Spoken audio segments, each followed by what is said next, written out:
తండ్రి భగవంతుడా, ఈ అఖండ జ్యోతి నేనెంతో నమ్మకంతో వెలిగిస్తున్నాను. నేను వెలిగించిన ఈ దీపం అలాగే నా కొడుకు ఆయువును కూడా నువ్వు ఎప్పటికీ ఇలాగే ఉంచాలి.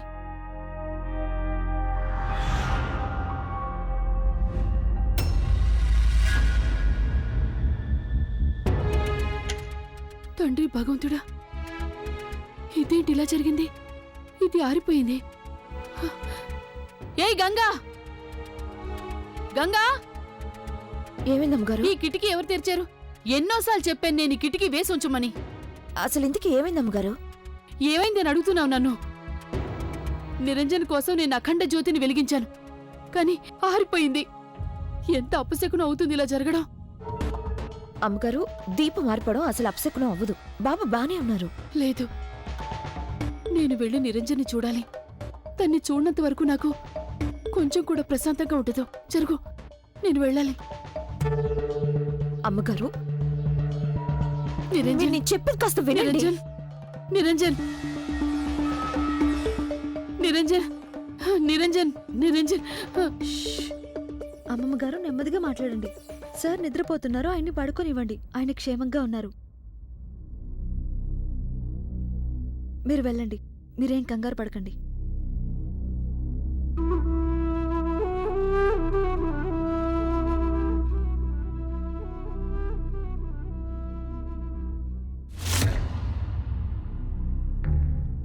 అమ్మగారు, మీరెందుకింత కంగారు పడుతున్నారు?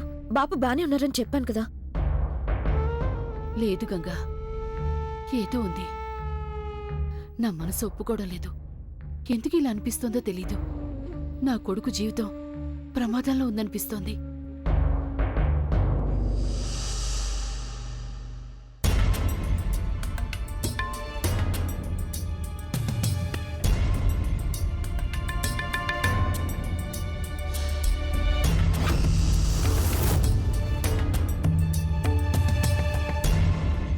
మేలే ముసుగు తల్లి. అమ్మగారు, ప్లీజ్ మీరు ఈ మూడు నమ్మకాల్ని మీ మనసులో నుంచి తీసేయండి. ఏ బాబా అయినా తల్లైనా అద్భుతాలు చేసి ఎవరికి జీవితాన్ని దారిపోయలేరుగా. అది మీకు తెలుసు కదా. పైగా డాక్టర్ గారు చెప్పింది మీరు స్వయంగా విన్నారు. బాబుకి వైద్యం జరుగుతోంది, మందు పనిచేయడం మొదలు పెట్టింది.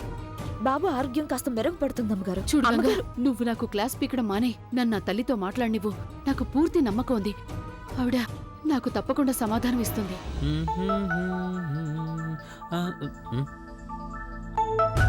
ఎవరు? ఇంకెవరుంటారు చెప్పు. అమ్మా, చాలా తప్పిస్తూ ఉండుంటుంది తన కొడుకు కోసం. తీతి, మాట్లాడు. అలాగే జాగ్రత్త. నువ్వు నీ గొంతు మర్చుకొని మాట్లాడు, సరేనా? జై మేలు ముసుగు తల్లికి.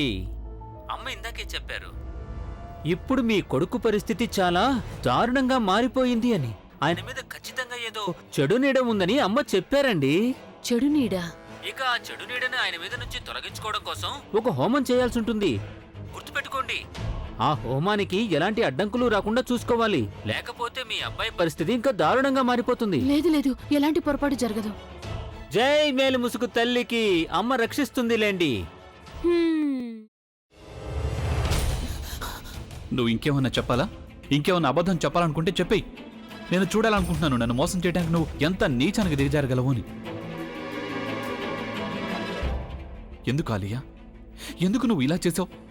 నీకు తెలుసు కదా, నానమ్మ తర్వాత నీ ఒక్కదానిని కదా నేను పూర్తిగా నమ్మేది. ఏమన్నావు నువ్వు? ఈ మధ్య అన్నిటినీ మర్చిపోతున్నావా? అది చాలు. వాటిలో ఉన్న శక్తి విషయాన్ని గ్రహించి మనకు వివరిస్తాయి.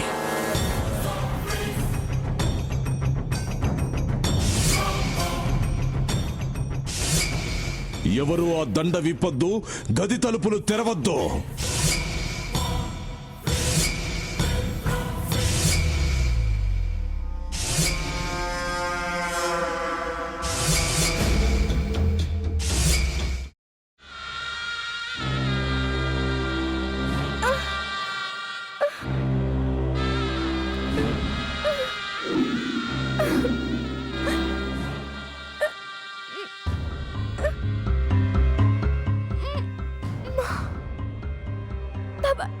వద్దు బాబాయ్, నేను చేయొద్దు బాబాయ్, ప్లీజ్ బాబాయ్. నీకు నిజం తెలిసినప్పుడే నా ఆలోచనలో నువ్వు చచ్చిపోయావు. అబ్బా ప్లీజ్ కొంచెం తినండి ప్లీజ్. భీమారావు గారు మీరా? ఇగో మీరా కాదు సక్కుబాయ్. అవును, మీ పనామే లేచిపోయిందని చెప్పి కంప్లైంట్ ఇచ్చినావు కదా. రేయ్, ఆయన కంప్లైంట్ ఇచ్చింది లేచిపోయిందని కాదు, కనిపించడం లేదు అని. అట్లానా? సరే మేడం. ఇడియట్. ఆ వంట మనిషి పేరేంటన్నారు? రత్తాలు మేడం. ఏం పెద్ద మంచి, నీ వంట మంచిని కూడా మేడం అని పిలుస్తావా? రేయ్ హాఫ్ బ్రెయిన్,